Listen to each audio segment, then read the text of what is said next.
បងសម្លាញ់មានគិតថាដូចមានអ្វីកំពុងសម្លឹងមើលនាងទេ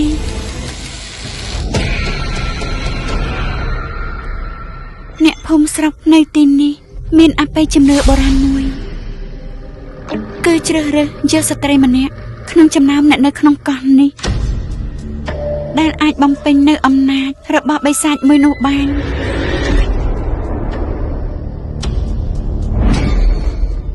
កាលពីយប់មិញសេរីប្រាប់ថានាងបានឃើញមានក្បាលមនុស្សហោះកាត់មុខនាងគឺអាបវាត្រូវការទារកដែលមានពណ៌ក្រហមជាស្ត្រីក្នុងកោះនេះនាងត្រូវតែប្រញាប់ចេញពីភូមិនេះឲ្យបានលឿនបំផុត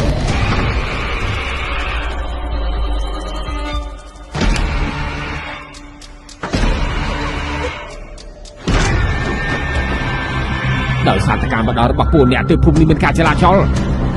អ្នកនាងស្រីអ្នកនាងស្រីប្រពន្ធខ្ញុំណាទៅអ្នកនាងស្រី